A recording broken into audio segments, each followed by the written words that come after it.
Podcast. I'm Ellen Gormley. It is Thursday, September the 19th, 2024. How are you today? I hope your Thursday is off to a good start. We are here. I think maybe this later-ish time bumping between before 9 and before 10 Eastern seems to work for some people, but it doesn't work for other people. So I hope that all of you catch the replay when you can. Catch the replay when you can if you miss the original live, because you're still important to me. It's just that my schedule is what it is. And so I just want you to know that, even if you're watching on the replay, good morning, Brian, you're still super important to me. And actually, when you're on the replay, your comments stay forever. On the live stream, I don't know always where to find your comments. So your comments stay forever when oh my goodness, I'm so distracted. So sorry. It's Thursday. It's been a lot. It has been quite a week. I'm still doing all the things, trying to do all the things, juggling all the things. And so I'm still working on the scrap blanket. Didn't make a whole lot of progress yesterday, but made some perhaps. And then I did find another ball. I found another partial ball of this blue. So I think that I am going to reserve it till the end of the blanket and repeat the blue on the opposite bookend of the blanket. And I think it's a smaller amount than this. So it'll be a narrower band of blue on the other end. But I did find another partial ball of the blue. So I think good morning, thumbs up. Thank you, Linda. I appreciate it. Yeah, if you're here, give a thumbs up. I would really appreciate it. So I think I'll add the blue to the other end.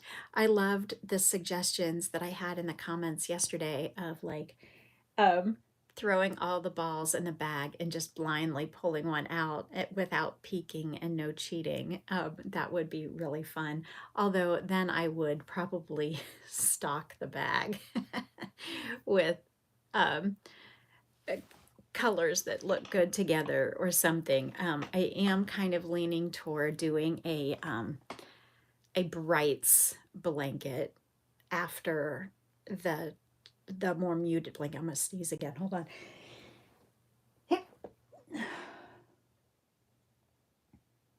Okay, I think I'm done. Uh-oh, only one sneeze. That's not a good sign. I'm supposed to do two. So I am thinking about doing some sort of brights blanket. Maybe it'll be a brights baby blanket. I think my total volume of bright colors is perhaps smaller. And also, I want to make sure to do a different stitch or something to keep the channel moving and keep you all learning new things, or at least reminding you of old stitches that perhaps you haven't remembered in a while or seen in a while, because let's face it, there's only, a dozen or so stitches: single crochet, slip stitch, half double, double, treble. And then the way we configure all of these is what makes the massive variety of stitch patterns. So similar to those of you who are musically inclined will remind me, there's only seven? Would you say 7 notes in music? All the scales plus the ones in between, maybe 10? I don't know. I'm not musical, but out of those tones or those sounds, all the songs in the world are created with massive variety. 12. Thank you, Brian. I knew you would know. Mr. Musician. So out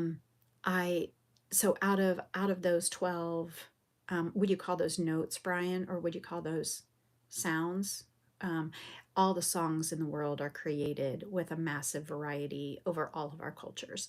So really there's only like a few crochet stitches, depending on how you answer that question, how many are there, but all the massive variety of ways that they can be combined and changed and moved around, and where the hook is placed and where they're placed is what makes the variety of all the crochet patterns in the world. So once you know those basics, you basically can do anything, right? Okay, let me let the cat out. Go, go, kitty cat. Okay. Anyway, in Western music, we call them notes. Thank you. Thank you. I am so not musically inclined, and I don't want to call them the wrong thing. But I hope you get my meaning that you know, really, once you learn the basics, you can do anything in crochet. And so many of my patterns are not like,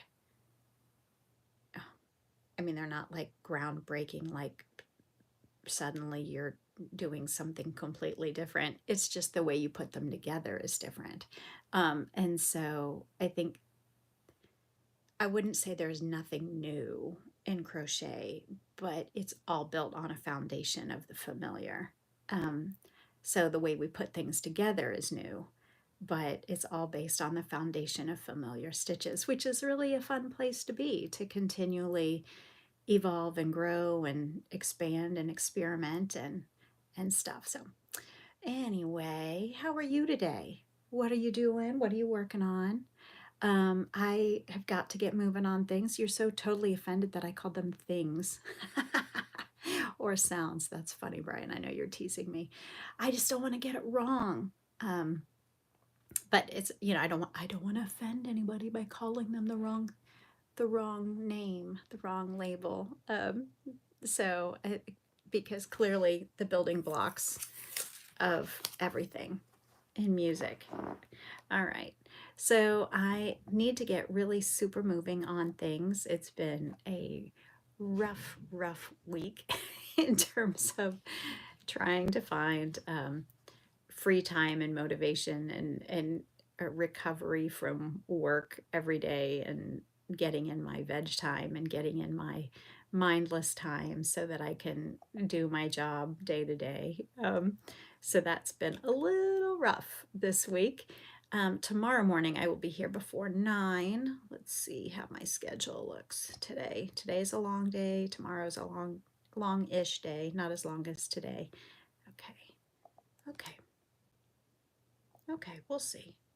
We'll see if people show up today. um, Maybe I'll get some crocheting in. Good morning, Valencia. Where are you tuning in from, Valencia? You don't have to give a specific place. You need veg time. Yes, me too, Linda. You've been on the go all week. Where are you all chiming in from? Are you chiming in from the United States? Are you chiming in from another country? Maryland. I love the name Maryland.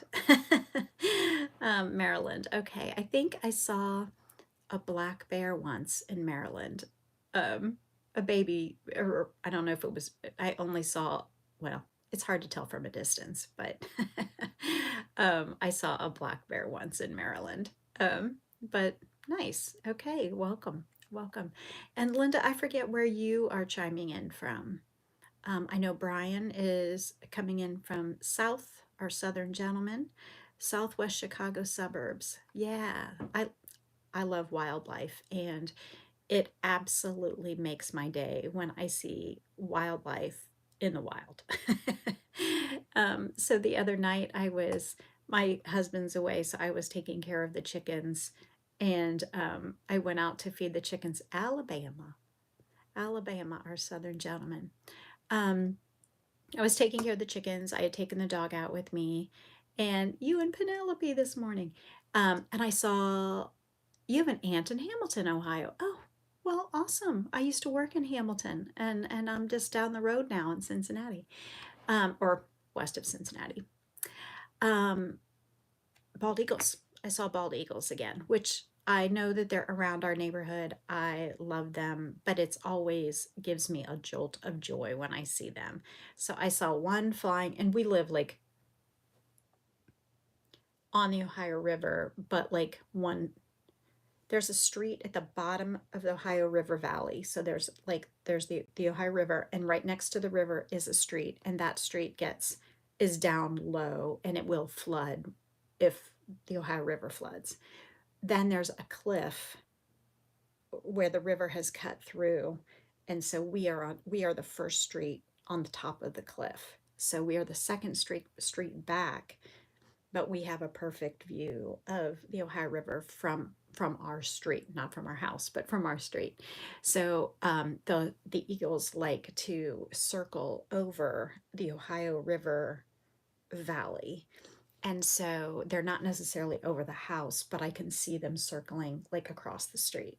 So I saw one at 7 p.m. that night, and then a moment later I saw two. So I don't know if it was the same one plus another, or if it was three. So hello, Maritza. Hello, hello, hello. Unfortunately, I have to go, but I hope you all have a great day, and I will see you a few minutes before 9 tomorrow, and we will go from there. All right, have a